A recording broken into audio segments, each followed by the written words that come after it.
Et là, je vais partager maintenant mon écran. Je vais partager celui-ci. OK. Et tout à l'heure, vous allez voir. There we go. OK. Maintenant, vous voyez le plein écran, n'est-ce pas?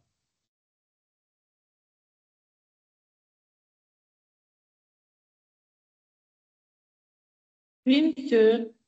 OK, très bien. OK. Donc, nous nous sommes arrêtés ici. Et avant de continuer, question, euh, qu'est-ce que vous savez, enfin, de quoi vous vous souvenez par rapport à hier, dans le cadre du cours?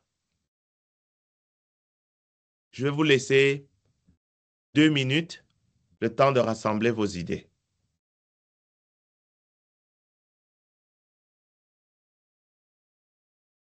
J'espère que chacun va trouver le moyen de dire quelque chose.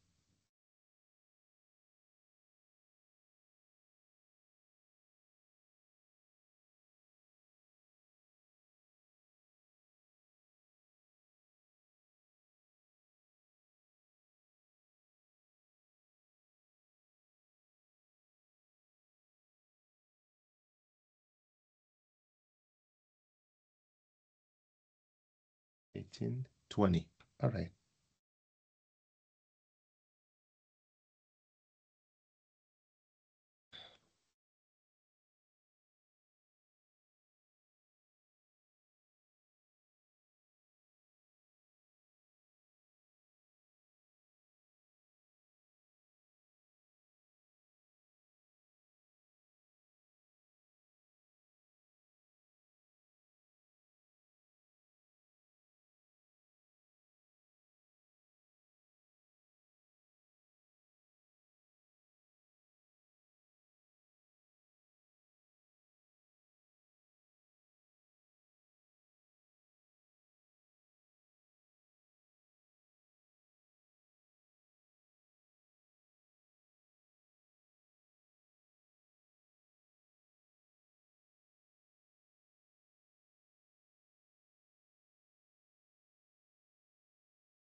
Trente secondes.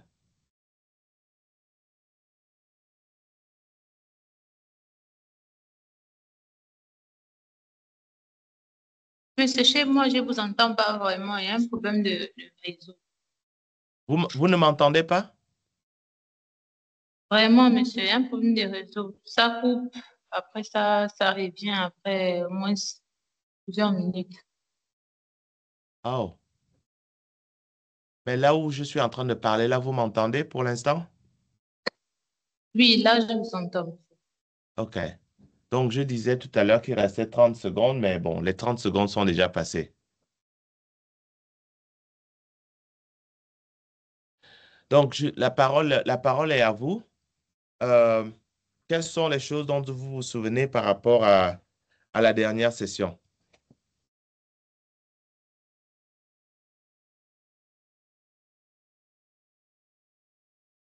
Monsieur, on a parlé des peptides qui provenaient du TCR, monsieur, Ah ah. qui donnait des peptides, et ces peptides, des protéines. C'est peptides ou des protéines? Non, c'est peptides, monsieur. En tout cas, et ça provenait des antigènes normalement, OK. du milieu extracellulaire. Ah ah. Il y avait Et, ça. Il y avait et aussi lorsque, et la question. lorsque vous parlez des peptides, est-ce que vous pouvez être plus spécifique? Parce qu'on a parlé de deux versions.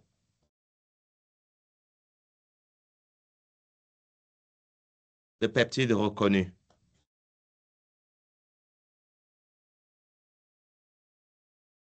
Monsieur, ce ne sont pas les peptides de 12 à 25. Les peptides de 12 à 25 sont reconnus par quel TCR?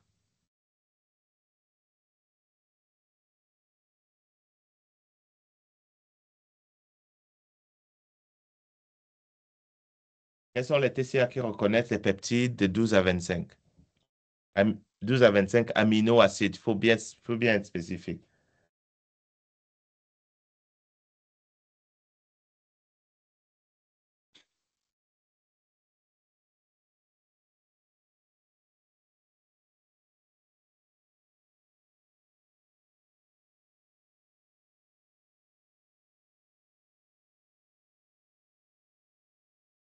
Je vous écoute.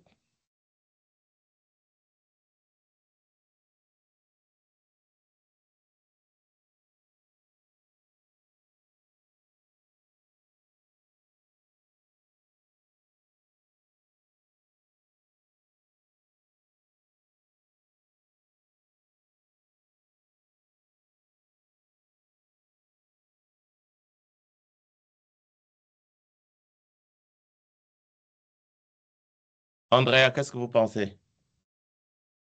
Quels sont les TCA qui reconnaissent les peptides de 12 à 25 aminoacides?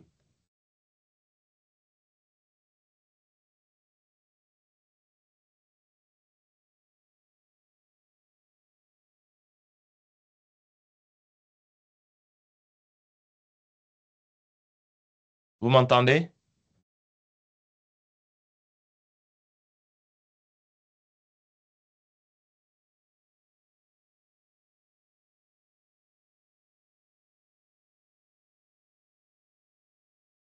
Quels sont quoi?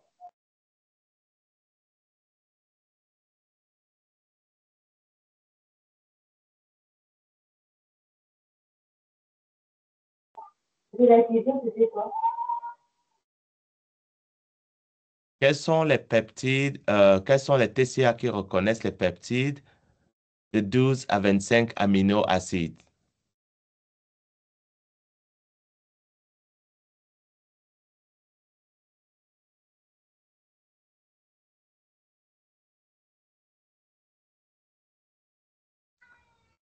Bonjour, monsieur. Bonjour.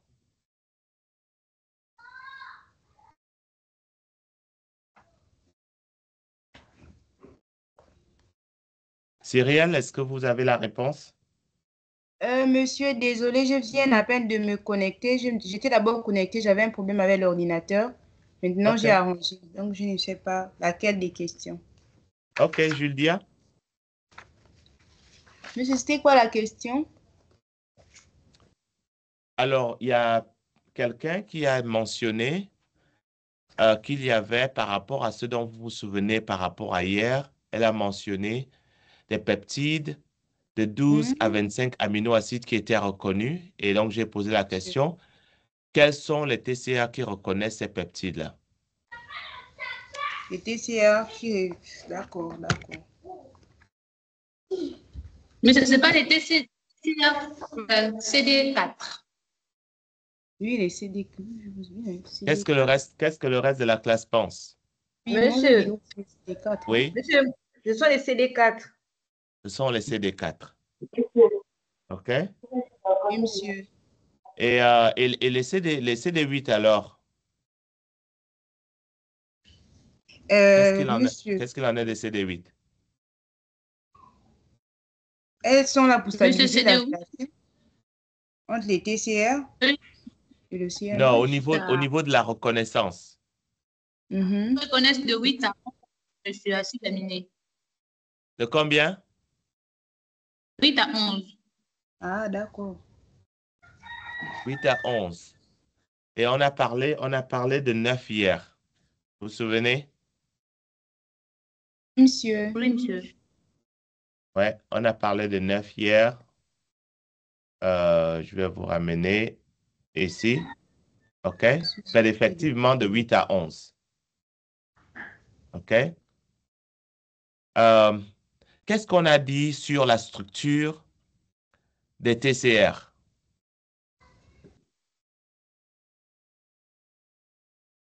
De quoi vous vous souvenez?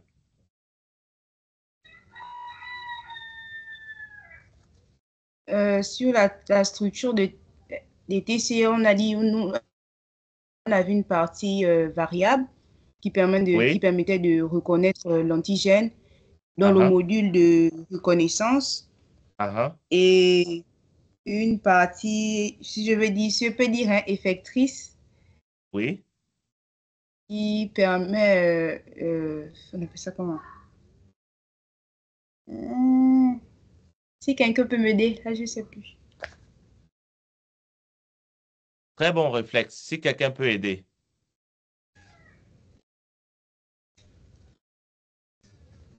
Donc, elle a parlé du module de reconnaissance. Très bien. Quelqu'un peut parler de l'autre module?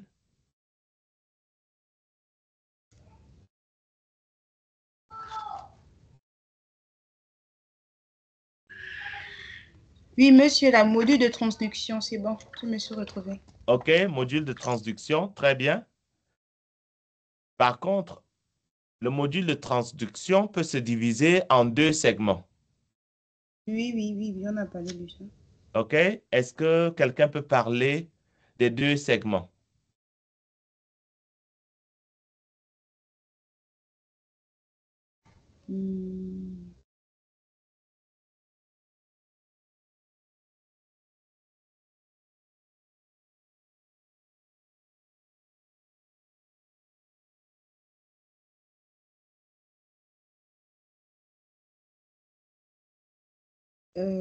Monsieur, c'est là où on parlait des kinases et des phosphatases, là. Oui, on a parlé des kinases et des phosphatases. OK. Donc, domaine intracellulaire. Oui, on a parlé des kinases et des phosphatases. Donc, on a dit que le module de transduction, il va être phosphorylé pour certains éléments, pour d'autres éléments déphosphorylés. Mais en revenant toujours à ce module-là, il peut se diviser, je vais vous aider un tout petit peu, en 2 sous-éléments.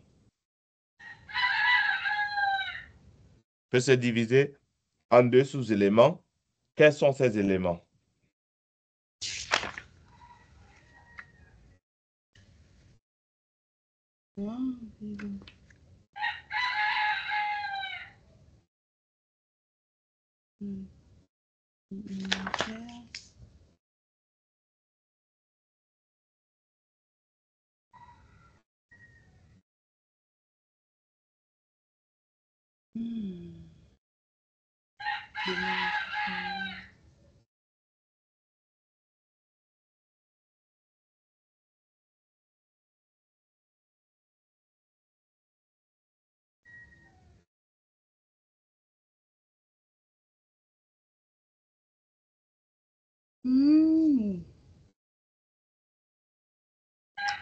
Monsieur, je m'en souviens un peu, mais ce sera en désordre.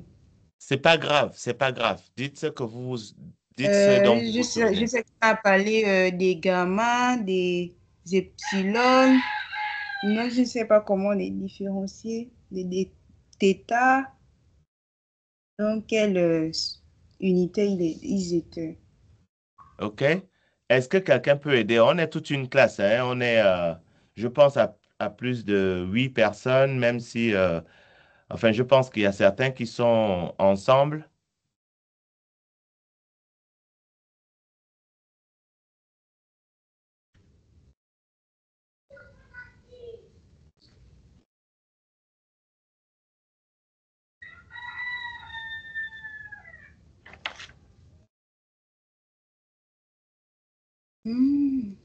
À propos d'être ensemble, je vais faire rapidement checker qui est là et qui n'est pas là.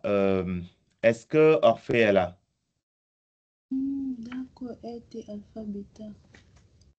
Orphée, est-ce que Orphée est là? Orphée n'est pas là, elle est absente. Est-ce que Chelsea est là?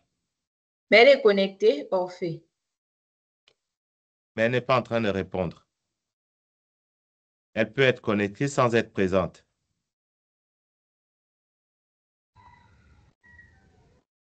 On va dire qu'Orphée est absente et dites-lui que je l'ai marqué absente. Chelsea, est-ce que Chelsea est là? Chelsea n'est pas là, elle est absente. Est-ce que Julia est là? Oui, monsieur. Oui, Julia est là. Est-ce que... Monsieur, j'avais un souci de connexion. Je suis là. Orphée. Jessica. OK. OK, maintenant, Jessica. Maintenant, Orphée est là. OK, on va te mettre présente. Pas de souci. OK.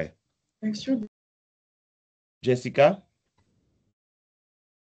Oui, monsieur, je suis là, monsieur. OK. Ken? Ken n'est pas là. Il n'était pas là hier non plus. Célestin? Célestin n'est pas là.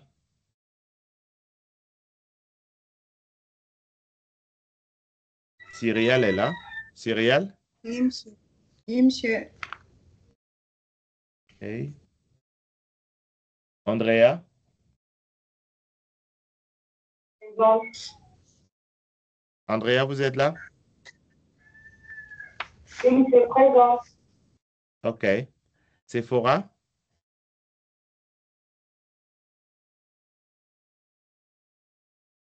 Est-ce que Sephora est là? Sephora est absente. Rose?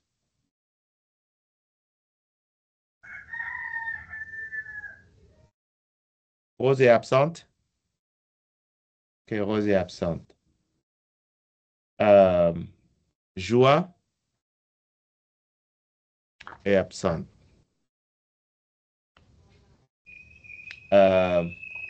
Brian?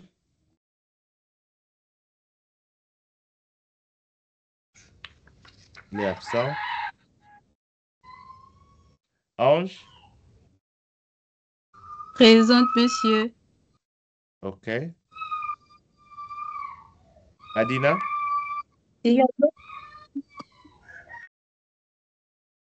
Adina? Adina est absente.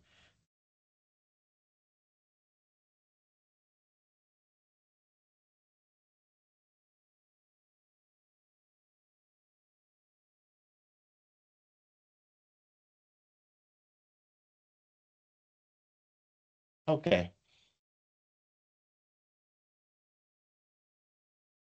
Je vois que 7 personnes sont connectées, mais il n'y a que 6 personnes qui ont répondu. Est-ce qu'il y a quelqu'un qui n'a pas entendu son nom? Monsieur, c'était Orphée. Vous avez mis. Vous avez déjà réglé. Non, non, non, non, Oui, oui. j'ai checké Orphée comme présente. J'ai Orphée, j'ai Julia, j'ai Jessica, j'ai Cyrielle, Andrea, Ange.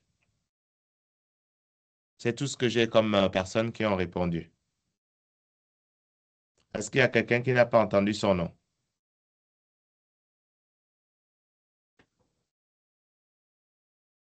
Chelsea est connectée, non? Chelsea était connectée avec Brian et c'est celui qui a un problème de connexion. Elle est là. OK, mais est-ce qu'elle-même, elle a dit quelque chose? Oui, monsieur. Chelsea? Monsieur. Ah, OK. Comment? OK. Elle a signalé au début qu'elle ne se sentait pas bien. Ah, OK. OK, d'accord, je comprends. OK. Alors, on continue avec notre conversation. Donc, on revient sur les TCR. Et c'est là où il va falloir être vraiment rigoureux,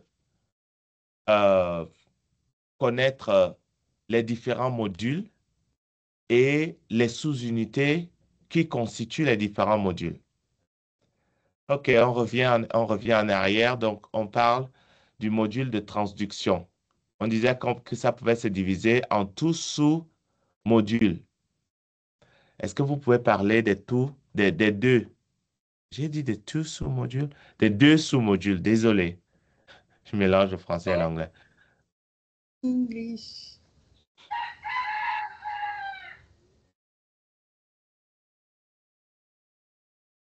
Donc, quelles sont les sous-unités, quels sont les différents sous-modules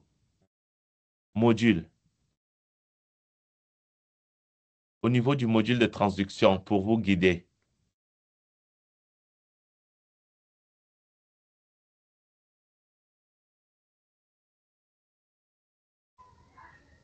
Vous n'avez pas votre présentation avec vous? Ou vos notes? Si, monsieur. OK, vous pouvez regarder dans vos notes.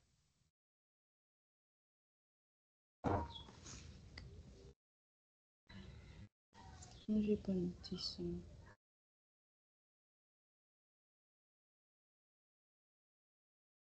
Julia.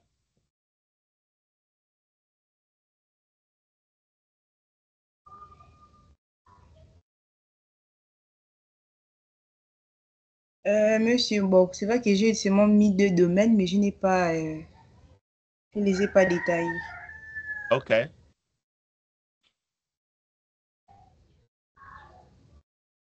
Alors, je vais tricher un tout petit peu. Je vais vous avancer ici. OK. Vous voyez mon image? Oui, monsieur. OK.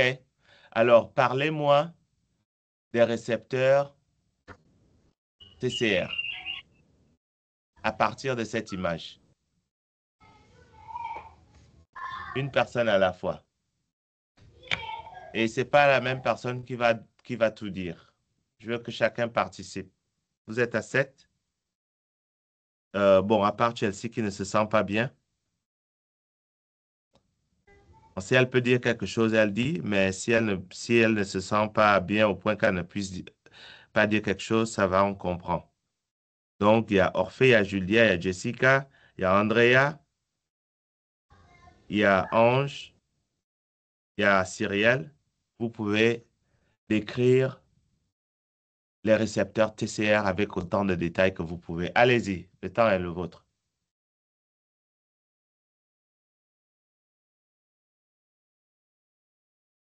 Et voici ce qu'on va faire. Je vais vous donner 5 minutes pour D'accord.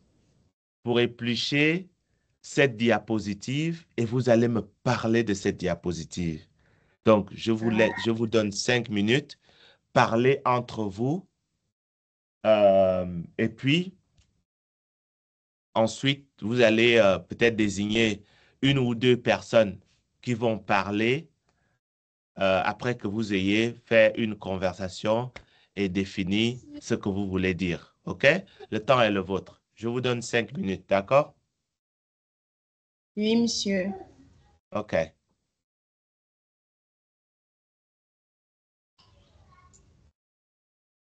Je vais me mettre en mute.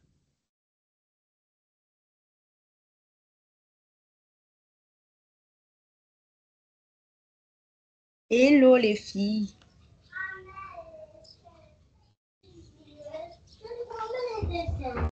Toi aussi, tu parles déjà qu'en anglais. Oh, hello. Moi, je n'ai pas pris les notes. Vous n'avez pas noté? D'accord. Bon, moi, j'ai noté, mais je ne sais qui est là. Je sais que c'est 2 domaines. J'ai seulement mis 2 domaines. Pour moi, Dans on va le TCR et à la surface de l'électricité. On a un complexe multimoléculaire qui comporte un module de reconnaissance et un module de transduction du signal. Et le complexe CD3.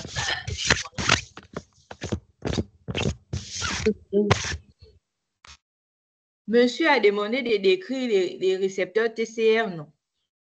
Oui, oui, la structure. Leur structure. Tu dois d'abord dire bon, la structure de TCR. On sait qu'il est divisé. On a une partie variable qui constitue le module de reconnaissance et une partie effectrice qui constitue le module de transduction du signal. Maintenant, il a demandé, là où j'étais coincé, c'était au niveau du module de transduction du signal. Il est divisé en 2 domaines. Quel domaine et quel domaine? C'est ça là. OK. Et c'est ce qu'on voit en bas là sur l'image, au niveau des modules de transduction du signal là. On a un domaine. Ici en blanc, on voit stabilisation de la liaison CMH-TCR.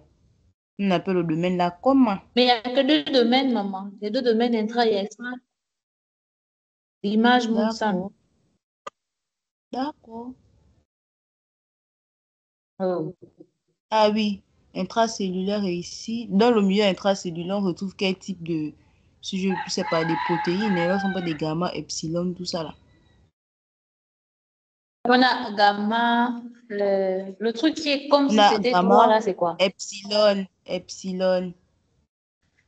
eta. Mais il y a un autre truc là. C'est quoi là? Eta, Tu disais qu'il y avait des régions eta. variables. Hein? Tu dis? Hein?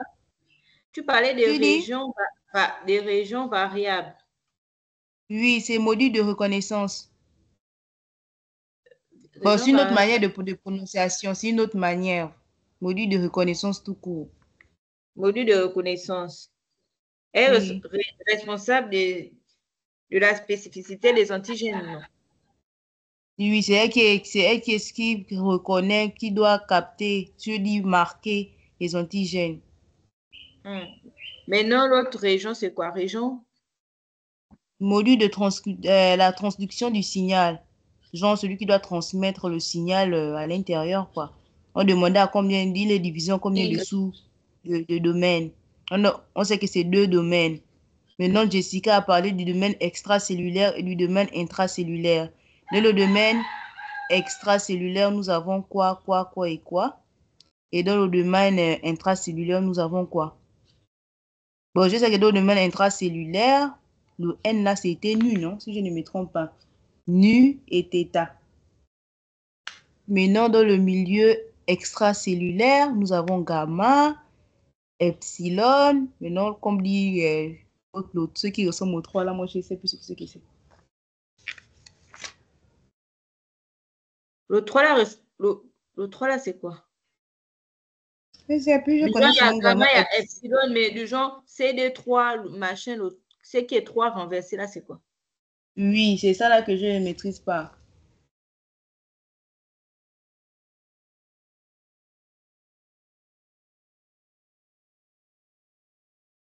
Teresa et les autres, vous ne discutez pas.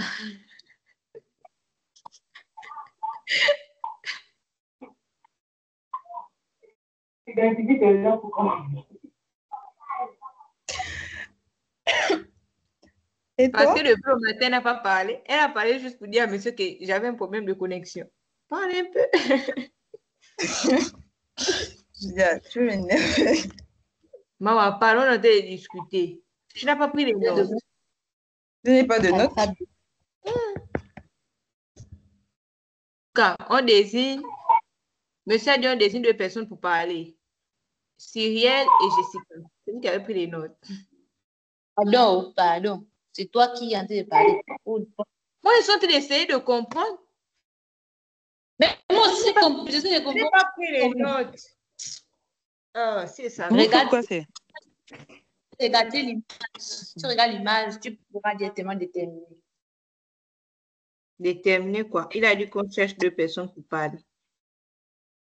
Parle. Julia, Oui. vous faites quoi c'est? Ah, c'est Madina. Monsieur a dit Oui, c'est... de regarder l'image et c'était quoi encore la question? Expliquer. D'écrire les récepteurs TCR avec plus de détails. Ah, ok. Genre à travers l'image là. Ok. Quels sont les deux mots, on appelle ça comment? J'ai trouvé Les ces deux mots. Il y a le domaine alpha et le Ok. domaine Les- bêta. Oh, mais ça n'a même pas terminé. Oh, vous n'avez pas terminé. Vous avez encore besoin de 5 minutes? Oui, monsieur. Il y Non, a mais Madina c'est qui bon. est à peine d'arriver. OK. OK. sachez que l'interaction que vous avez là est beaucoup plus importante que si moi je passe mon temps à parler, d'accord? Donc, Oui, monsieur. Oh, donc monsieur. on va prendre le temps que vous épluchiez ça, parce que ça va vraiment beaucoup vous aider. OK, donc un autre 5 minutes. Donc, je relance mon truc et puis je vais vous laisser tranquille. OK, 5 minutes.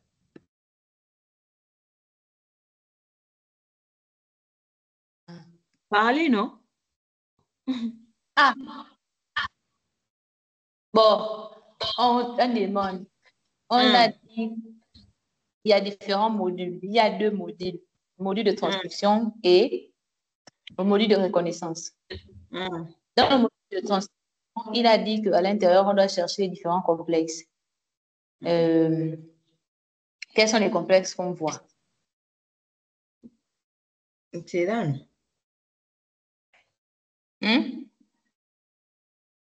Module de transcription, machin, stabilisation. C'est pas les... Et CD3 gamma, CD3 bêta, CD3 le 3 machin qu'on ne connaît pas là, et l'autre CD3 là. Sigma, sigma. Sigma. C'est ça qui traduisent le signal via leur portion intracytoplasmique, possédant les motifs ITA. Voilà. Oui, ce sont des domaines intracellulaires avec des motifs ITA. Oui, ils stabilisent la liaison CMHT. Ah. Et sont essentiels pour activer les cellules T après la reconnaissance d'antigènes. Donc, c'est ça les complexes qu'on a. Les 5 là. Vous avez quelque chose à dire? Il n'y a rien à dire.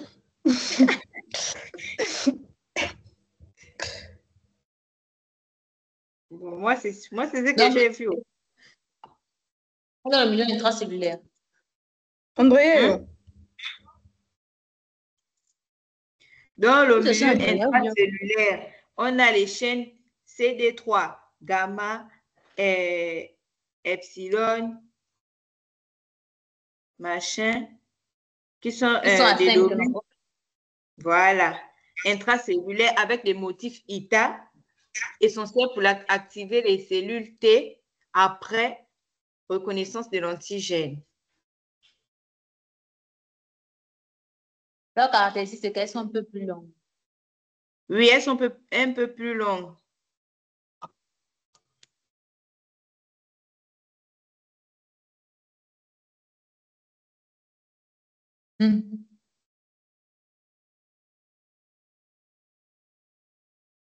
Excusez-moi, le but de 5 minutes, c'est d'arriver à interpréter l'image, n'est-ce pas?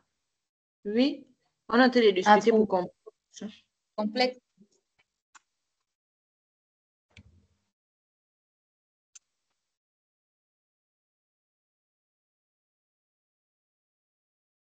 Tu as compris, Nancy?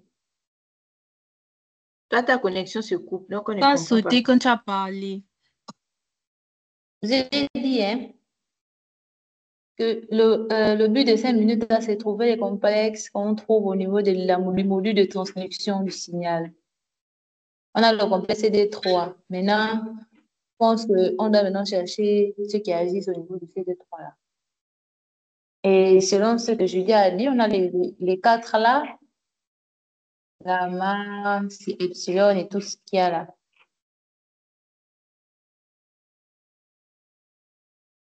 Les chaînes là. Ok, merci.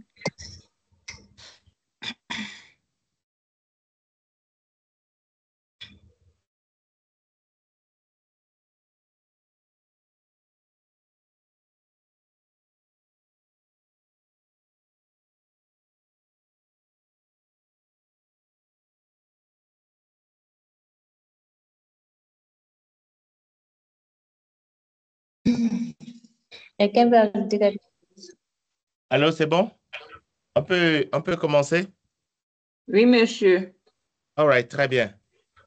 OK. Donc, qu'est-ce que vous pouvez dire sur cette figure?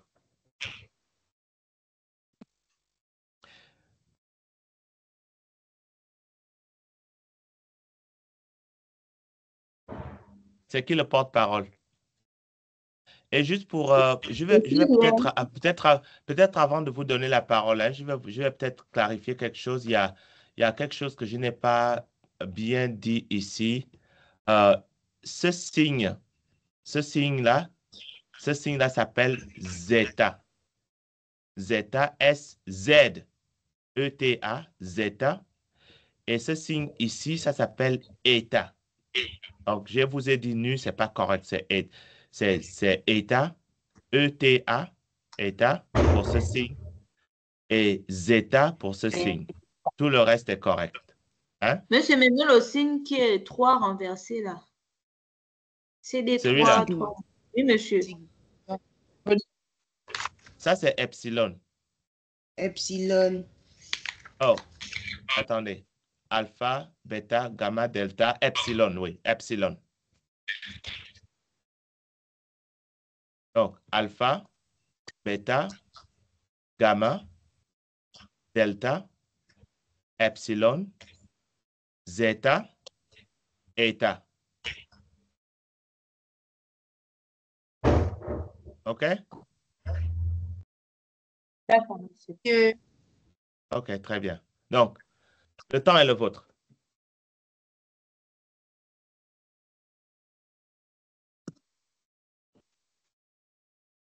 C'est Cyrielle au porte-parole.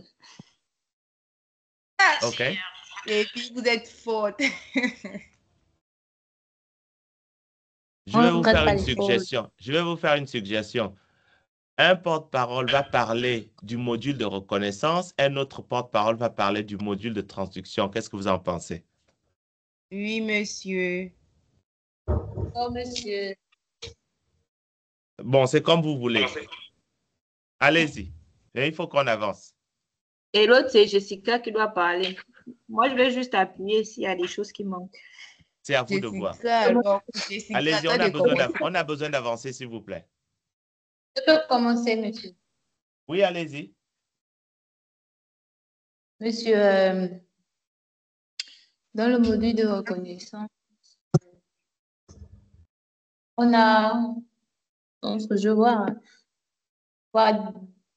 deux types de TCR en fonction des chaînes. On a les TCR alpha, bêta et TCR. Aïe, aïe, aïe. C'est quoi? C'est l'image ne se montre pas trop bien. Est-ce que quelqu'un peut aider? Mais c'est le Y et le truc qui, c'est... C'est gamma. L'autre, c'est sigma. L'autre, c'est epsilon. Sigma, epsilon. C'est ça.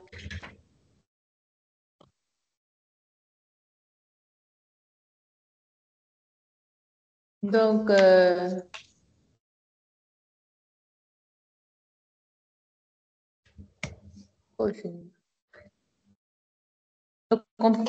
la chaîne alpha est...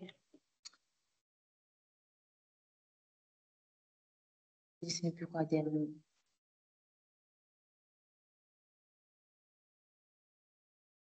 Monsieur, les deux chaînes sont... J'ai entendu que Madina était arrivée. Est-ce que Madina peut participer aussi? Oui, professeur.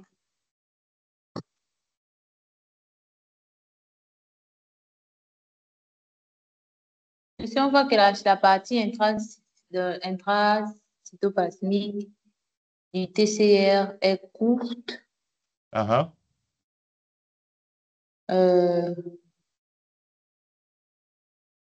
Et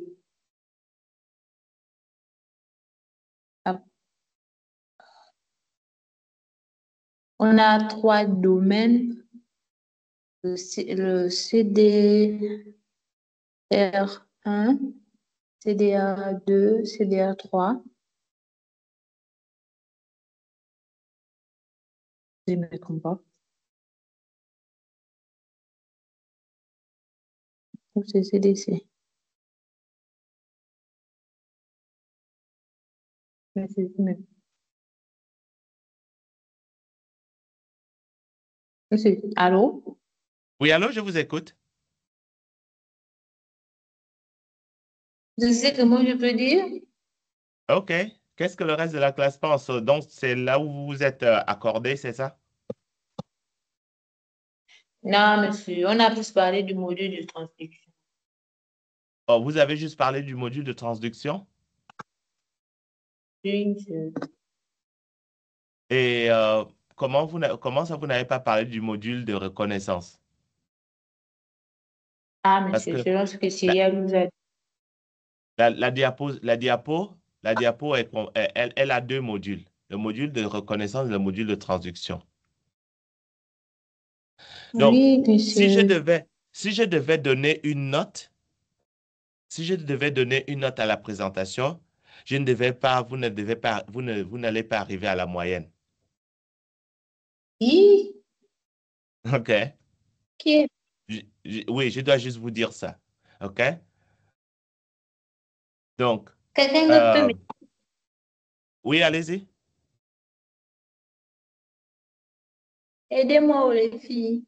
Compléter. Aidez les filles. Alors, je vais vous embêter une seconde. Je vais vous embêter une seconde. Je vais sortir de ceci. OK. Oups, on va sortir. On va sortir de ceci. Je vais vous partir. Oups, attendez. Peut-être. OK.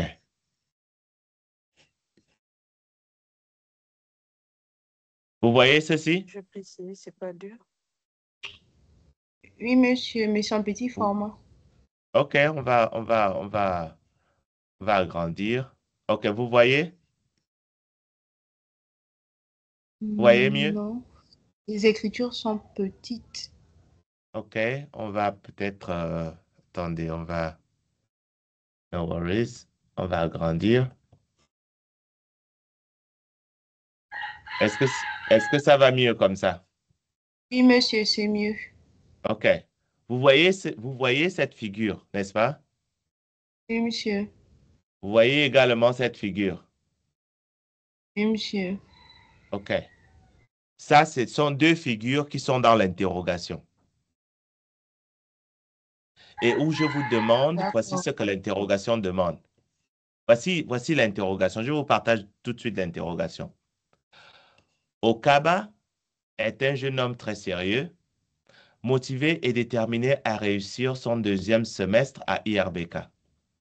Toutefois, pour des raisons indépendantes de sa volonté, il est obligé d'arrêter de venir aux cours d'immunologie cellulaire, quand bien même il a l'obligation de valider ce cours pour l'obtention de son diplôme de master, ce qui est vrai, n'est-ce pas?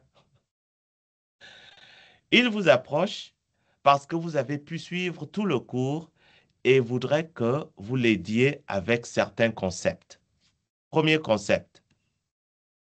Le premier concept concerne les DAMS et les MAMS, bon bref.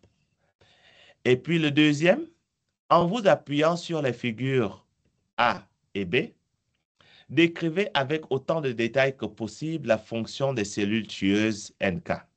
OK. Donc, ça, c'est la figure A. Ça, c'est la figure B. Vous me suivez? Oui, monsieur. OK. Oui, monsieur. Je vais sortir de ce cadre. Et maintenant, je vais revenir ici à la présentation. Et je pourrais faire la même chose en disant expliquer, OK, ou décrivez les T-cell receptors sur la base de cette figure. Exactement la même question, mais là, on est sur un autre concept. Vous me suivez? Oui, monsieur. Donc, je vais vous expliquer. Alors, au niveau des TCR, les TCR sont incomplexes.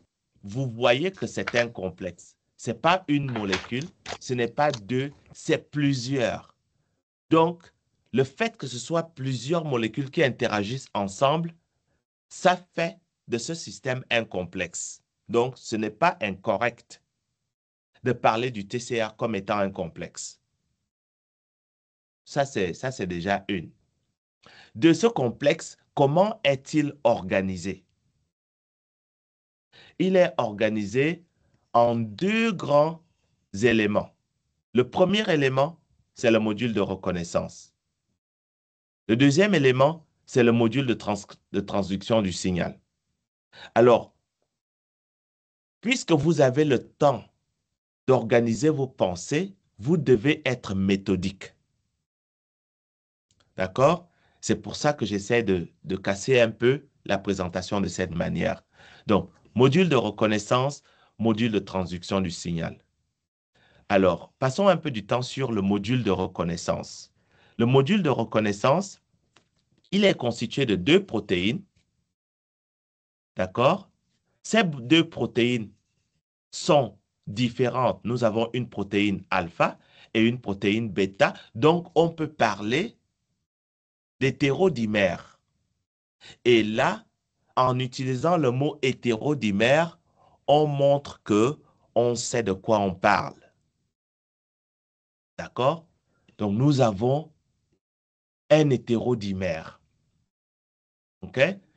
Et lorsqu'on regarde ces hétérodimères, on voit que chacun des monomères, en fait, a une région constante, d'accord, dont une partie est transmembranaire et puis une région variable. La majorité de la région constante et de la région variable, c'est extracellulaire. La région variable est la région qui va reconnaître une diversité d'antigènes.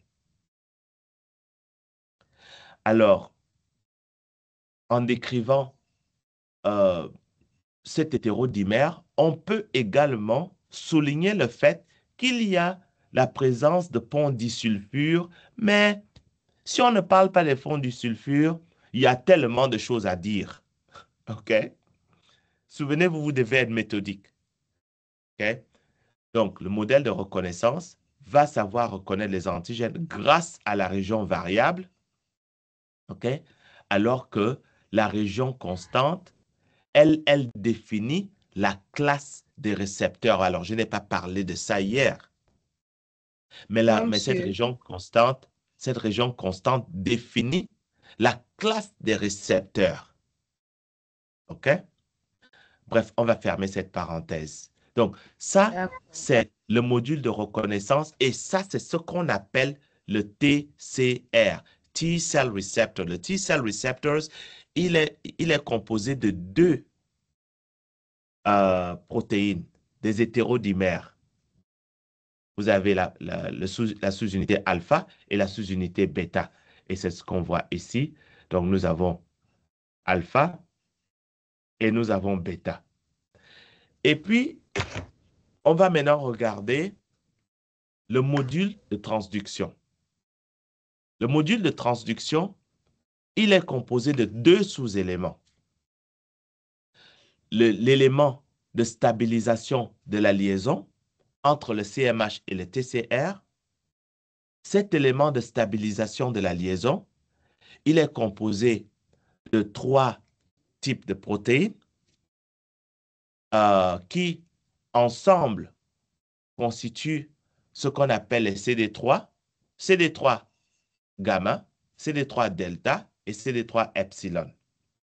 Et puis, il y a le module qui, lui, est réellement impliqué dans la transduction du signal. OK? Qui, lui, est réellement impliqué dans la transduction du signal. C'est ce qu'on va appeler les CD3 zeta et les CD3 eta. OK? Ceci dit, on pourrait se poser la question, et là, je sors un peu de l'explication de ce que vous voyez là. On pourrait poser la question, mais comment ça se fait que le module de stabilisation fasse partie du module de transduction. Puisque lorsqu'on parle de transduction, on parle de phosphorylation, déphosphorylations et passage du signal, amplification du signal. Et on se rend compte qu'en réalité, zeta et eta sont les deux gars qui sont réellement impliqués dans la transduction du signal. En réalité, on ne peut pas exclure le domaine les sous-unités de liaison parce que ces sous-unités de liaison elles-mêmes doivent être phosphorylées ou déphosphorylées, ça dépend des cas. Et parce qu'elles-mêmes doivent être phosphorylées ou déphosphorylées, donc activation ou désactivation, elles font nécessairement partie du système de transduction du signal. Et il faut savoir, et peut-être à titre de rappel, que la transduction du signal, c'est le transfert de phosphate d'un groupe à un autre pour l'activation ou la désactivation. OK? Donc, il y a plusieurs choses à dire. Vous pouvez ensuite parler des ponts disulfures ici, si vous voulez.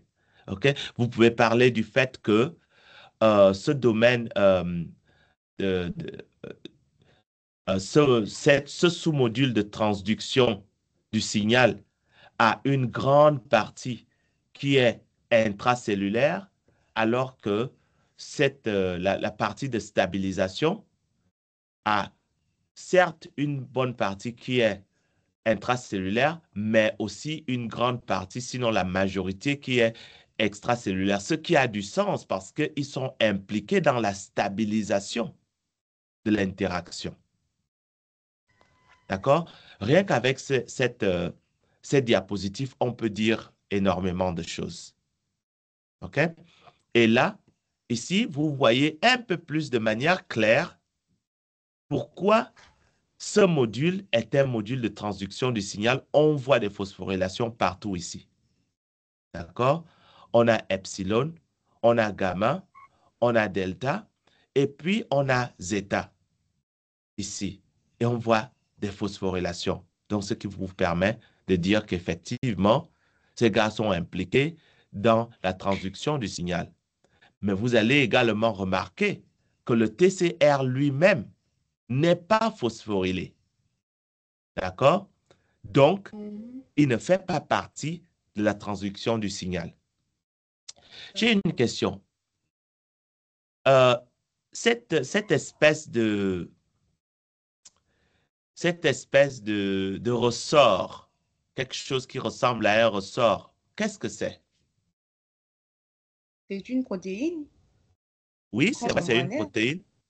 Oui, transmembranaire, oui. Et qu'est-ce qu'on Le nom. représente souvent?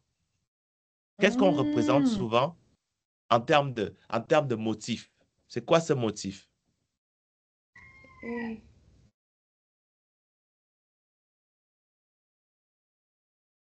Lequel des motifs? Ce qui ressemble au ressort là.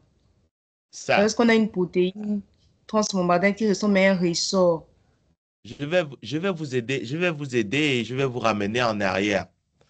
Oui, monsieur.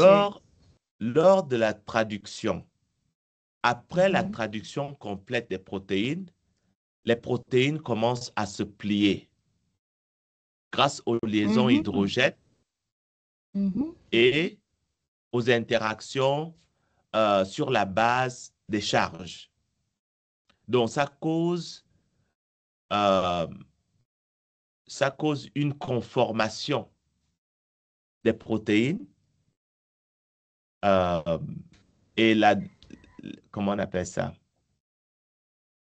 La structure primaire, la structure secondaire et la structure tertiaire. La structure secondaire est basée sur quel genre de conformation? Linéaire. Donc, la structure linéaire, ça c'est la structure primaire. La conformation qui est linéaire, c'est la structure primaire. Ensuite, il y a quoi? Secondaire. Secondaire,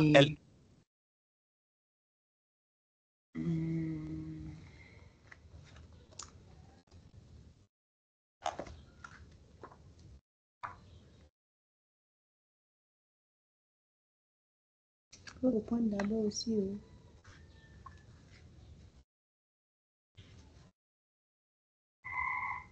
Dis-moi encore quoi?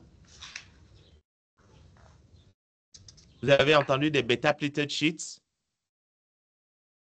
Ah oui, alpha et bêta. Alpha et bêta, oui, monsieur. La structure, c'est alpha est constituée d'alpha et bêta. Elle se présente en hélice. Ah oui, en hélice. Oui, monsieur, c'est bon. Hélice. En hélice. Donc Et voici la les troisième hélices. Voici les hélices alpha. OK? Et à l'époque, c'était pas comme ça. Voici les hélices. Voici les hélices alpha. D'accord? Alpha et bêta. D'accord. Voilà. OK? Oui, donc, monsieur, ça c'est... Alors, vous comprenez comment vous pouvez décrire ces récepteurs? Oui, monsieur. Et ça, c'est la partie, en fait, master de ce chapitre. Hein? C'est la partie master de ce chapitre. Mais ça ne va pas se limiter là, bien entendu. On va circuler un peu plus. Et puis, je vais réellement vous amener ici. OK? Professeur, Au là, vous niveau... parlez du ressort en jaune. Excusez-moi. Pardon? Là, vous parliez du ressort en jaune qu'on appelle hélice alpha. Oui. Ça, Et ce sont les celui en hélices. rouge bêta, c'est... Hélice bêta? Vous voyez mon ce curseur? sont des feuillets ou des hélices? Non, là, on ne parle pas des feuillets. Là, on parle des hélices. Là, on parle des hélices. OK? Et vous voyez comment c'est organisé en ressort. C'est organisé en ressort comme ça parce que ce sont des hélices alpha. Donc, la même chose est vraie pour le CD4. Est-ce que vous voyez mon curseur? Oui, monsieur. OK? Le CD4, le CD8 et la protéine LCK ou la protéine P56, d'accord? Elles sont attachées à la membrane grâce aux hélices alpha. OK? On va avancer. Donc, je vais vous emmener ici. Là, on va parler réellement du développement lymphocytaire. Au niveau du développement lymphocytaire, vous avez production au niveau de la membrane des CD. Ces CD, pour certains, sont 4, pour d'autres, sont 8. Lorsque le 8 est présent, vous avez CD8+. Lorsque le 8 est absent, vous avez CD8-. Moins veut dire que ce n'est pas présent. De la même manière, lors du développement, on va parler du CD4- et du CD4+.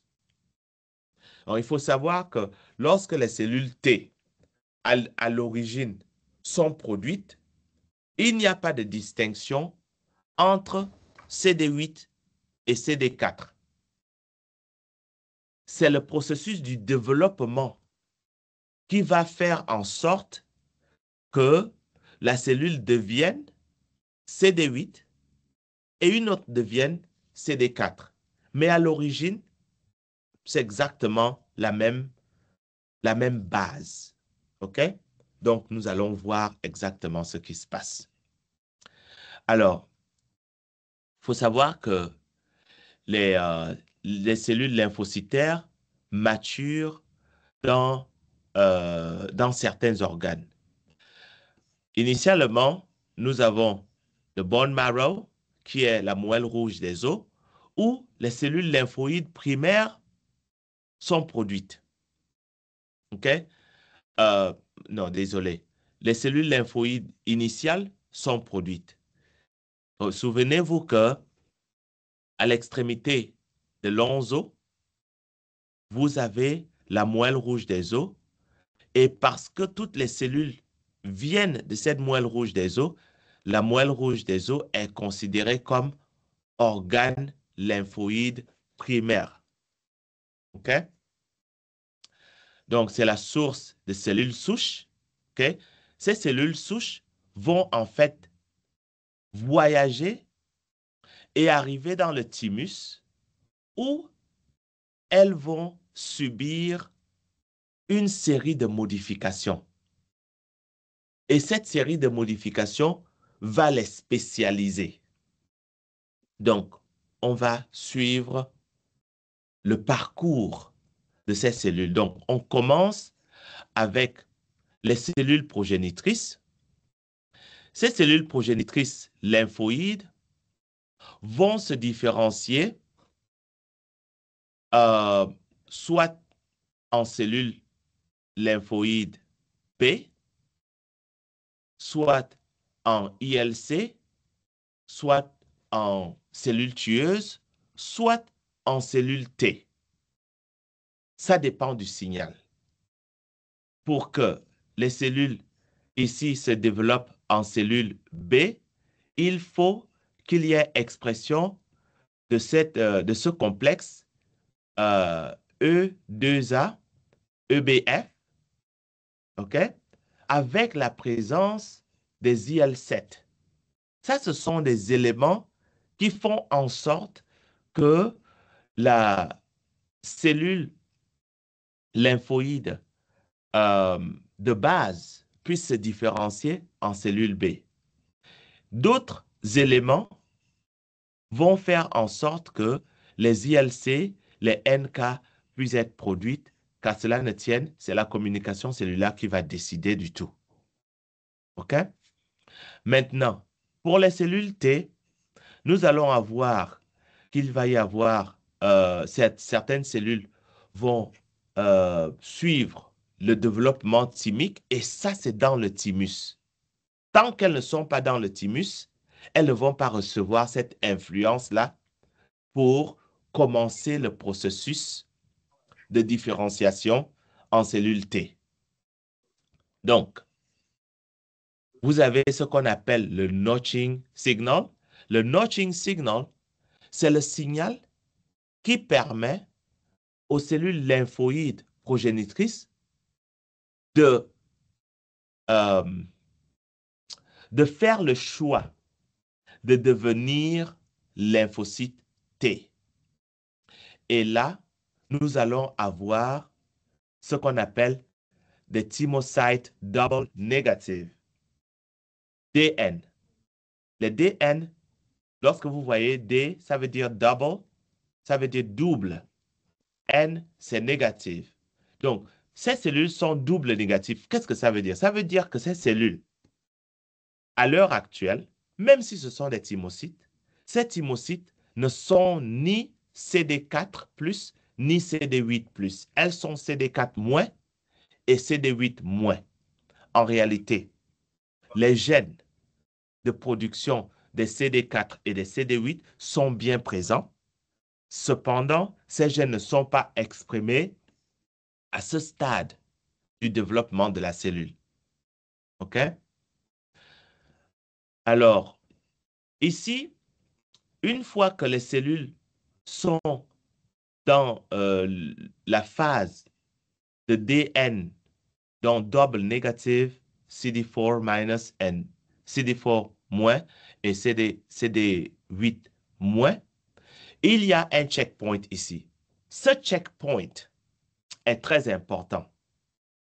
Ce checkpoint, en fait, ça va regarder que, OK, est-ce que la cellule qu'on veut voir différencier en CD8 et CD4, est-ce qu'elle est en train de traverser les étapes nécessaires pour devenir CD4 ou CD8?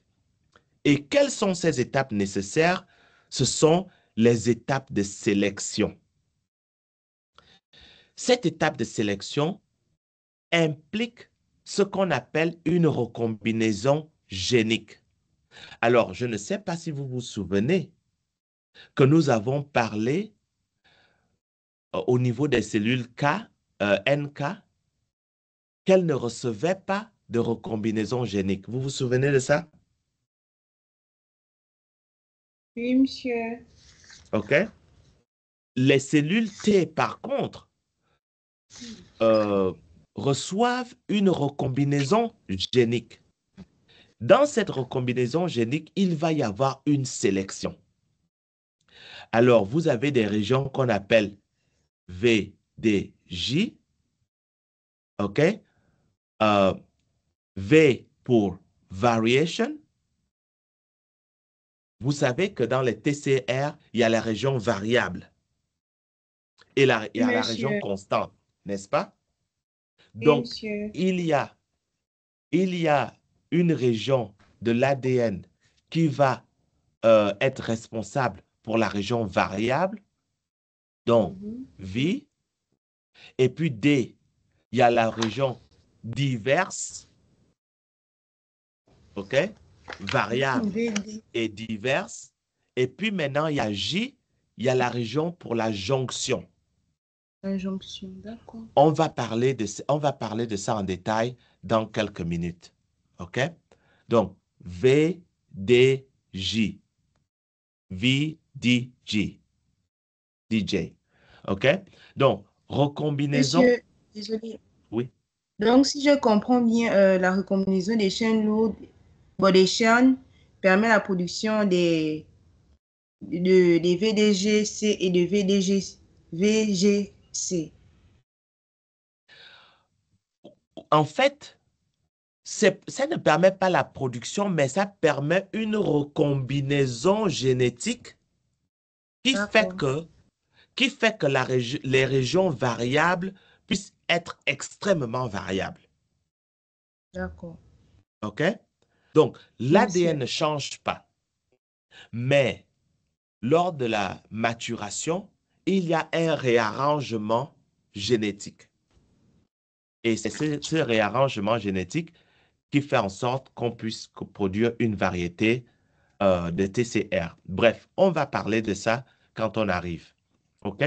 Donc, Oui, nous monsieur. avons, nous avons la variation, la recombinaison génétique pour la chaîne alpha. Amen, qu'est-ce que je raconte? Bêta, désolé.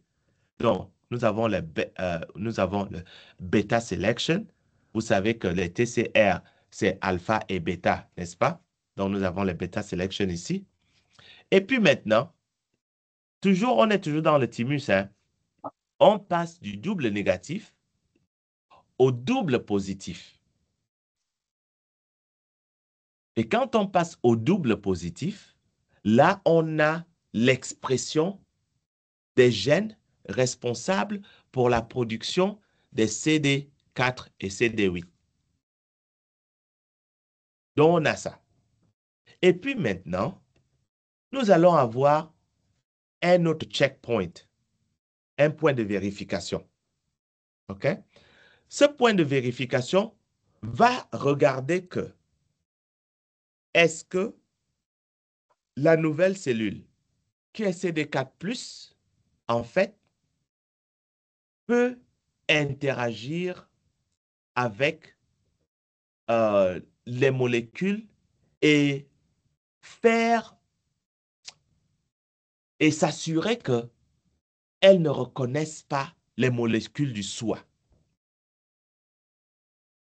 Est-ce qu'elle est capable de reconnaître le non-soi? Ça, c'est un détail. Pour l'instant, c'est un détail. Mais la vraie question, c'est de savoir, toi qui viens d'être produit, qui est double positif, est-ce que par accident, tu serais capable de reconnaître du soi comme du non-soi? Si tu es capable de reconnaître du soi comme du non-soi, nous, on te vire. OK? Donc, il faut cette sélection, là. OK? Donc, il y a une interaction avec les CMH. Et quand ça interagit avec les CMH, tout ce qui reconnaît les CMH comme éléments à détruire, on va dire que vous ne pouvez pas, on ne peut pas vous sélectionner parce que vous allez aller faire du désordre dans le corps. OK? Et puis, il y a il y a une sélection positive et une sélection négative. La sélection négative, c'est la capacité de reconnaître les CMH, mais pas de les détruire. Mais pas de détruire les cellules. Reconnaître les CMH, mais pas de détruire les cellules. D'accord? Et puis maintenant, la deuxième sélection, qui est une sélection négative, c'est celle-là qui va éliminer tous les TCR qui reconnaissent les antigènes du soi. Ça, c'est la sélection négative. Première sélection, bon, il n'y a pas vraiment première et deuxième. Il y a une sélection qui est la sélection positive, c'est la capacité de reconnaître les CMH, mais pas de les éliminer. Deuxième sélection, la capacité de reconnaître les cellules qui ont des TCR, qui sont capables de reconnaître les self, mais on ne veut pas qu'elles persistent et reconnaître les self, donc on doit les éliminer. Donc ça, c'est la sélection négative. Est-ce que vous comprenez la différence? Oui, monsieur. OK, très bien. Donc là, une fois qu'on s'est assuré de la sélection positive et de la sélection négative, là maintenant, on va permettre à la cellule de passer à l'étape suivante. L'étape suivante, souvenez-vous qu'à cette étape, on est double positif. Là maintenant, on va passer au simple positif. En d'autres termes, là, on va maintenant faire une ségrégation. On va dire que certains d'entre vous qui sont double positifs, on veut que vous perdiez un des éléments. On veut que vous choisissiez. Soit vous êtes CD8+, soit vous êtes CD4+, mais vous ne pouvez pas être à la fois CD4+ et CD8+. Et c'est comme ça qu'on va avoir les CD4+, CD8- et les CD4-, CD8+. Et une fois que ça s'est fait, là, on est à la maturation. Et à ce moment-là, les cellules peuvent maintenant être exportées vers les organes lymphoïdes secondaires.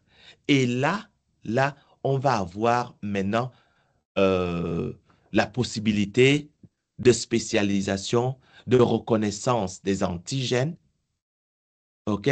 Qu'ils soient des antigènes des MUMS ou des antigènes du DUMPS, mais ils vont être capables de les reconnaître et de rentrer dans ce qu'on va appeler plus tard l'expansion clonale et d'assurer une réponse adaptative. Et là, je vais vous emmener maintenant dans les organes lymphoïdes secondaires. Et dans les organes lymphoïdes secondaires, qu'est-ce qui se passe? Alors, la cellule, elle arrive et on est ici. OK?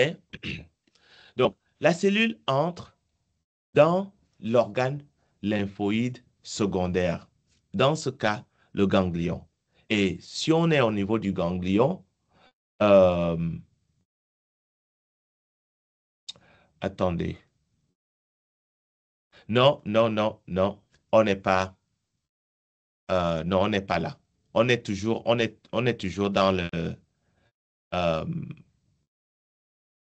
on est toujours dans le thymus. On est toujours dans le thymus, désolé.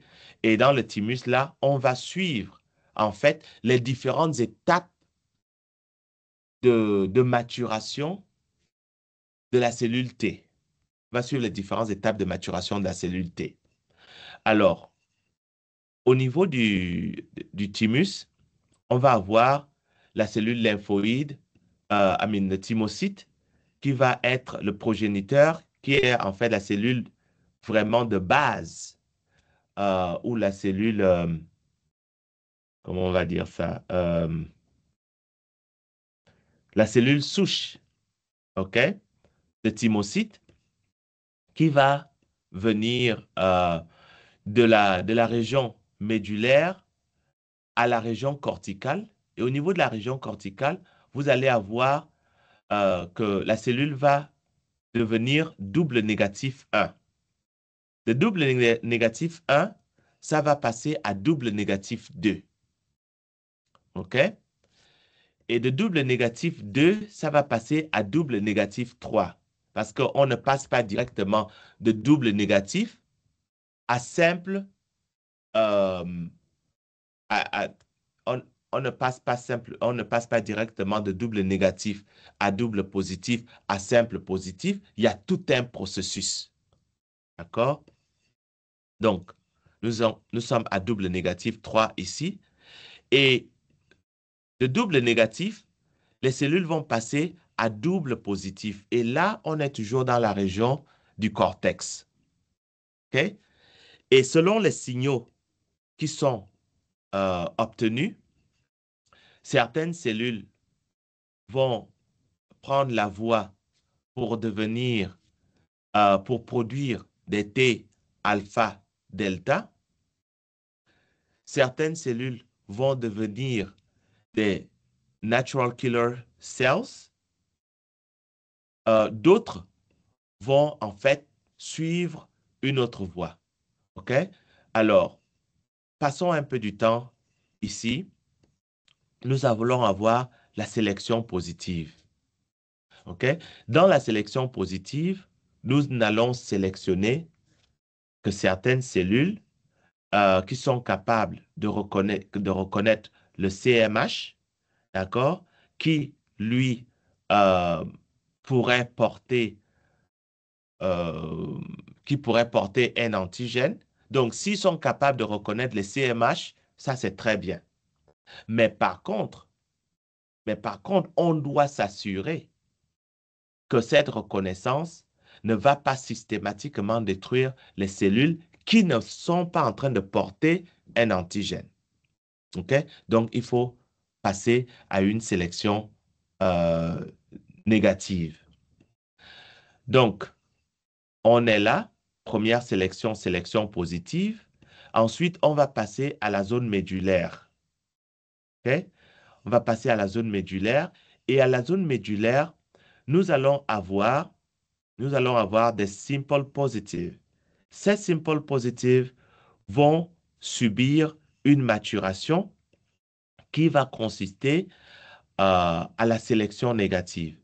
Et cette sélection négative va s'assurer que les cellules ne vont pas reconnaître le soi et aller causer des problèmes. Donc, on ne va garder que les cellules qui sont, d'une part, capables de reconnaître le CMH, d'autre part, sont capables de reconnaître le CMH avec des antigènes, mais pas un CMH qui est simplement nu, sinon ça va poser un problème et c'est là où la sélection négative devient importante.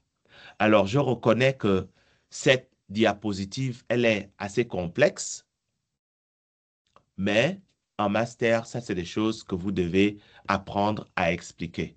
OK? Prenez le temps d'éplucher cette diapositive, aussi bien qu'il est important de prendre le temps de décrypter ce que cette diapositive veut dire. D'accord? C'est des choses avec lesquelles je pourrais vous embêter lors de l'examen. OK? D'accord, monsieur. OK, donc là, on est dans les TCR toujours et là, on passe, enfin, on continue avec la sélection. Donc, au niveau de la moelle osseuse, moelle rouge des os, vous avez les cellules précurseurs T. Ces cellules précurseurs T vont dans le thymus. Dans la région corticale, vous avez les double négatifs 1, les doubles négatifs 1. Ces doubles négatifs, vous allez remarquer qu'il y a plusieurs facteurs que ces doubles négatifs ne produisent pas. OK? Par exemple, CD5, CD1A, CD4, CD8, CD3, elles ne produisent aucun de ces facteurs. OK? Par contre, elles produisent CD34. OK? C'est pour ça que vous voyez CD34+. Maintenant, elles vont partir de DN1 à DN2. Le DN2, on se rend compte que ces DN2-là produisent maintenant les CD5 C'est pour ça que on dit ici CD5+. Et puis ensuite, vous allez avoir que ces DN2 vont progresser en ajoutant un autre facteur qui est le CD1A+. Encore une fois, lorsque vous voyez plus, ça veut dire que la protéine est produite. Lorsque vous voyez moins, ça veut dire que la protéine n'est pas produite. Alors, on pourrait se poser la question, OK, à quel moment on devient cellule naturelle, un natural killer? À partir du DN1, OK? Quand on passe de DN1 à DN2, on a une possibilité de devenir natural killer cell. OK? Selon les facteurs qui sont exprimés dans l'environnement. OK? Ensuite, on passe du DN2 à DN4 ISP. Ce DN4 ISP, vous allez voir qu'il y a certains autres facteurs qui sont exprimés. Alors, pendant que certains autres facteurs sont exprimés, d'autres facteurs, l'expression d'autres facteurs est inhibée. Comme le CD34, à partir d'ici, le CD34 n'est plus produit. Une fois que le CD34 n'est plus produit et que ces autres CD sont produits, là, on passe à DN4. Et ensuite, on va passer à double positif, double positif, CD3-. Notez qu'il y a certains éléments qui ont beaucoup disparu. Par exemple, OK, on va dire le CD1A+ a disparu ici. Le CD34, bien entendu, a disparu. Le CD5+ a disparu. Là, on est double positif, CD+, CD4+, CD8+. Par contre, on n'a pas encore le CD3. Et vous savez que les CD3 sont importants pour la formation du complexe du TCR. OK? Le CD3 va être produit après. Double positive CD3. OK? Là, on a le CD3. Et puis ensuite, et ça se passe dans la région médulaire. Et toujours dans la région médulaire, on se retrouve avec le single positive naïve. Donc, les cellules sont simples positives. Donc, soit ils sont CD4 plus CD8 moins, soit ils sont CD8 plus CD4 moins, mais dans tous les cas, ils sont CD3 plus. OK? Qu'on soit CD8 ou CD4, on a toujours le CD3. OK? Et puis, après, dans la région périphérique, on va maintenant avoir les lymphocytes T, CD8, lymphocytes T, CD4 matures et qui peuvent maintenant aller pour la bataille. OK? Aller dans les ganglions, dans la rate. OK? Là, on va parler du réarrangement. Le réarrangement génique. Alors, ce réarrangement génique que vous voyez ici, il est vrai pour les TCR, il est aussi vrai pour les BCR. À l'exception que les BCR, alors là, ça va prendre une proportion beaucoup plus vaste que ce qu'on voit ici avec les TCR. Qu'à cela ne tienne. Vous avez une région, OK. Alors, premièrement, vous avez les chaînes alpha et les chaînes bêta. Les chaînes alpha et les chaînes bêta ne sont pas dans les mêmes chromosomes. OK? Je vais vous répéter ça. Les chaînes alpha et les chaînes bêta ne sont pas dans les mêmes chromosomes. La chaîne alpha se trouve dans le chromosome 14. OK? La zone 14, Q11, c'est dans la région 11 du long bras. OK? Vous savez que les chromosomes, alors je vais peut-être vous dessiner ça. Lorsque je parle de long bras et court bras, est-ce que ça vous parle?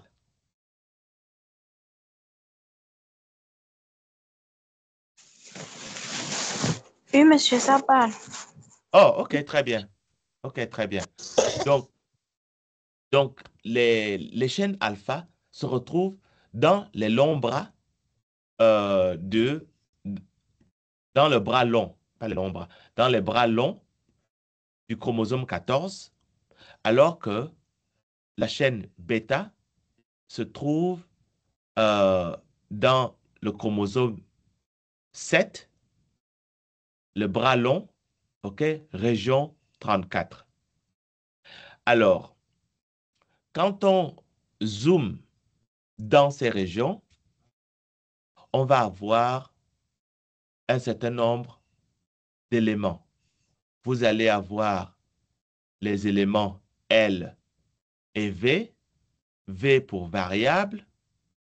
Vous allez avoir les éléments J pour junction. OK?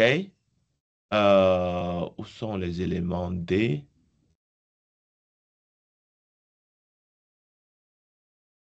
OK, les éléments D n'apparaissent pas ici pour cette chaîne alpha.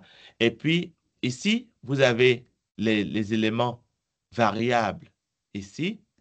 Vous avez les éléments de la diversité ici. D'accord? Vous avez les éléments de jonction ici. Vous avez les parties constantes qui sont également présentes. Parties constantes ici. D'accord? Quand on zoome dans certaines zones du locus de la chaîne alpha, on peut voir en fait la région de la diversité ici, OK? La région de la jonction, région constante. Alors, ce que vous voyez ici peut paraître chaotique. En réalité, c'est chaotique. Mais dans l'organisme sait, la cellule sait comment organiser tout ceci.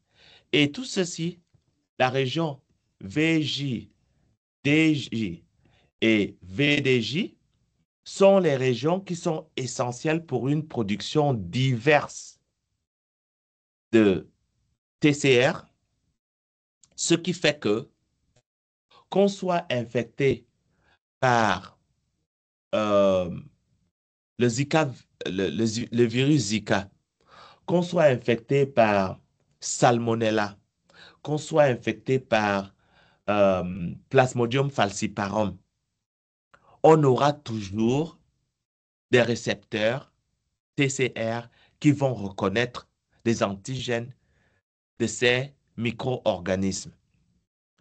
Grâce à cette diversité et variabilité de T-cell receptors. OK? Donc, on a des réarrangements géniques. OK? Ces réarrangements géniques se passent dans les régions VJ, OK? Des chaînes alpha et gamma. Et puis dans les régions DJ, ensuite, il y a arrangement VDJ. Je sais que tout ça, c'est assez complexe, compliqué même, mais ça va aller. Comment ça va? Complexe, mais Oui, c'est c'est très complexe. complexe. Oui, c'est Monsieur, c'est complexe. vrai que c'est complexe. Ouais. Beaucoup de Mais détails. Mais ce dont vous devez vous souvenir, s'il y a une chose dont vous devez vous souvenir, c'est la suivante. Vous devez savoir que lors du processus du développement des cellules T, il y a réarrangement génique de type VJ, DJ et VDJ. C'est tout ça là qui permet une production variable. Alors, on va aller un peu dans le détail. Il y a des séquences signal de reconnaissance qui permettent de détecter que voici là où la recombinaison doit se faire. OK? D'une part, et ces signaux de recombinaison sont des segments. Je veux que vous vous souveniez vous souveniez de ça. D'une part. D'autre part, il y a des recombinases. Ces recombinases, on les appelle RAG. OK? Ces RAG sont des Recombination Activating Genes. Alors, je vais expliquer. Il y a des gènes dont l'expression fait en sorte qu'il y ait des protéines qui vont activer la recombinaison génique. Et là, on pourrait se dire, mais monsieur, est-ce que toutes ces cellules-là, à la fin de la journée, vont avoir un génome qui est différent du génome qu'on retrouve, par exemple, dans les cellules de la peau, ou dans les cellules musculaires, ou dans les cellules nerveuses? En réalité, non. En réalité, non, parce que ça ne concerne pas le génome, mais ça concerne l'expression génomique. Alors, je vais répéter ça. Ces réarrangements ne concernent pas le génome, ça concerne l'expression génomique. Vous comprenez la différence, n'est-ce pas? Oui, monsieur. OK? Donc, ce qui fait que il peut y avoir parce qu'il y a besoin de recombinase, OK, RAG, toute cellule qui est RAG- a un problème sérieux. Donc, ces cellules qui sont RAG- ne seront pas capables de produire les lymphocytes B normal et les lymphocytes T normal. OK? Donc, les RAG vont causer un réarrangement chronologique au niveau des chaînes delta, gamma, bêta et alpha.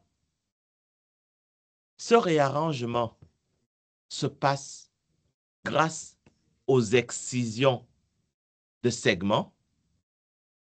Gros fragments, vous avez entendu parler du splicing, n'est-ce pas? Splicing. Splicing. Monsieur, en français, c'est quoi? Le splicing, attendez, je vais vous écrire ça. Oups. D'accord. Je vais vous écrire ça comme ça, vous l'avez. On va revenir en arrière.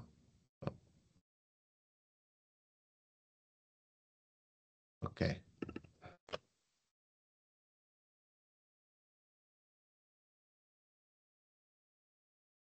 Voici le mot. Je suis sûr que vous avez entendu parler du splicing. Lors de l'expression génétique, vous savez que les gènes chez les eucaryotes ne sont pas organisés de la même manière que chez les prokaryotes, n'est-ce pas? Oui, monsieur. Chez les eucaryotes, plusieurs gènes sont interrompus avec des introns et des exons, n'est-ce pas?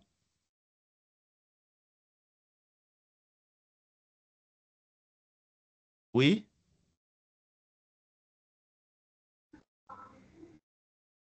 Monsieur, vous avez dit quelque chose? Oui, j'ai dit quelque chose. Je vous posais la question que vous savez que Mhm. il y a des introns et des exons dans Oui, la monsieur. majorité des gènes qu'on trouve chez les eucaryotes et notamment chez les mammifères. Et Oui. cette expression, ces gènes, lorsqu'ils sont exprimés, il va y avoir les introns qui vont être enlevés, les exons qui vont être mis Oui. ensemble. Mhm. Ça, c'est le splicing, n'est-ce pas? D'accord, d'accord, Je- d'accord. Vous appelez ça comment en français?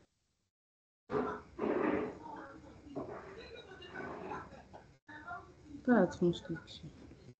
Est-ce qu'on Non, non, enlève non. les... Non, pas l'épissage. c'est une modification Oui, post-transcriptionnelle. oui, oui, oui. À l'époque, quand j'étais à l'école, on l'appelait splicing. Ah, monsieur, au milieu, d'accord. OK? Et aujourd'hui, on l'appelle toujours splicing en anglais. D'accord. En français, je ne sais pas si ils ont adopté une terminologie en français pour désigner splicing. Donc, bref, ce qui se passe ici, en réalité, c'est un peu comme le splicing que vous avez vu au moment de l'expression génétique chez les eucaryotes. OK? Donc, il va y avoir excision des segments d'ADN. OK? Cette excision d'éléments d'ADN se passe grâce au TREC, T-Cell Receptor Excision Circles. Donc, ce sont des cercles d'excision des T-Cell Receptors. OK? Peut-être, est-ce qu'on va aborder ça? Je ne sais pas trop. Non, je n'ai pas prévu d'aborder ça. OK. Donc, il y a un réarrangement, d'accord? Et ce réarrangement, on le retrouve bon, dans un certain nombre de chaînes, OK? Au niveau des chaînes alpha, le réarrangement va conduire à une élimination complète du locus de la chaîne delta. Ça, c'est seulement pour qu'il y ait production de la chaîne alpha. On va enlever le locus de la chaîne delta pour qu'il n'y ait pas par accident une expression de la protéine alpha qui va contenir certains fragments de la protéine delta. Vous me suivez? Oui, monsieur. OK? Aussi, il faut retenir qu'il n'y aura pas de modification du TCR après sa reconnaissance avec l'antigène en périphérie. En d'autres termes, tout le travail doit être fait dans le thymus. OK? Tout le travail doit être fait dans le thymus, pas en périphérie. OK? Donc, vous allez avoir un répertoire alpha et bêta qui va être énorme grâce au réarrangement VJ, DJ et VDJ. C'est ça qui va permettre un éventail large des choix. OK. Ça, c'est simplement pour vous donner un peu une description des réarrangements dans les BCR et les TCR. Nous avons d'abord ce qu'on appelle au niveau de l'ADN germinal, ça c'est l'ADN initial. Cet ADN initial va subir des recombinaisons. Okay? Ces recombinaisons vont permettre l'élimination de certains éléments alors que d'autres éléments vont être gardés. Donc, selon qu'on est dans la production de la chaîne alpha ou dans la production de la chaîne bêta, on va avoir certains éléments qui sont éliminés, d'autres qui ne sont pas éliminés. Et éventuellement, après réarrangement de l'ADN, on va avoir transcription. Ah oui, ça s'appelle épissage. Épissage, c'est le splicing. Ouf. OK? Épissage, c'est le splicing. Et puis la traduction. Excusez-moi, OK? épissage. Pardon? Vous avez dit épissage, n'est-ce pas? Oui, Le épissage. splicing, là. Oui, le splicing, oui, le terme en français, c'est épissage, ouais, épissage. Voilà, c'est OK. OK. Donc, il y a transcription, il y a épissage et puis il y a traduction. Et à la fin de la traduction, vous allez avoir vos BCR, vos TCR qui sont... Ah non, là, c'est les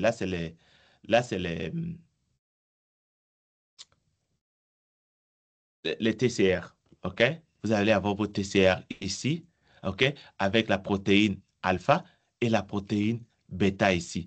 Donc, ce qui est vrai pour la protéine alpha lorsqu'elle est produite, donc tout ce processus-là est aussi vrai pour la protéine bêta, OK? Et à la fin de la journée, les deux se retrouvent ensemble en tant qu'hétérodimères dans la membrane plasmique. Notez que les hétérodimères alpha-bêta sont maintenus ensemble grâce à des ponts disulfure. OK? Alors, au niveau du thymus, qu'est-ce qui se passe avec la sélection? Alors, la sélection, comme vous l'avez déjà vu et vous le savez déjà maintenant, c'est tout un processus. OK? Processus qui implique une reconnaissance des signaux de survie ou des signaux de mort. Les signaux de survie vont permettre la persistance de certaines cellules, alors que les signaux de mort vont causer la destruction de certaines cellules. Alors, on a parlé de sélection positive, de sélection négative. À quel moment, lorsqu'une cellule passe la sélection positive, elle doit persister et lorsqu'elle ne passe pas la sélection positive, elle doit mourir? Il faut des signaux qui vont définir tout ça. Donc, ces signaux de mort et de survie vont en fait permettre de sélectionner les thymocytes avec des TCR fonctionnels. OK? Mais pas des TCR qui sont auto-immunes en périphérie. Donc, j'ai déjà dit tout ceci. D'accord? Donc, ça, c'est simplement euh, une répétition. Vous avez une sélection bêta, OK, qui va sélectionner des pré-TCR bêta et pré-TCR alpha. Et puis, à la fin, on va avoir des pré-TCR. Et selon les signaux de survie qu'on reçoit, il va y avoir prolifération. Et puis, il va y avoir sélection positive suivie d'une sélection négative. Et on a déjà expliqué tout ça. Et c'est là où on va s'arrêter pour ce chapitre. D'accord, monsieur. OK. Il est où mon curseur? Il est là. OK. Nous allons aborder, il est 10 heures, nous allons aborder le chapitre suivant. On va peut-être prendre une petite pause avant de commencer le chapitre suivant. Prenons une pause de 5 minutes. Qu'est-ce que vous en pensez? D'accord, monsieur.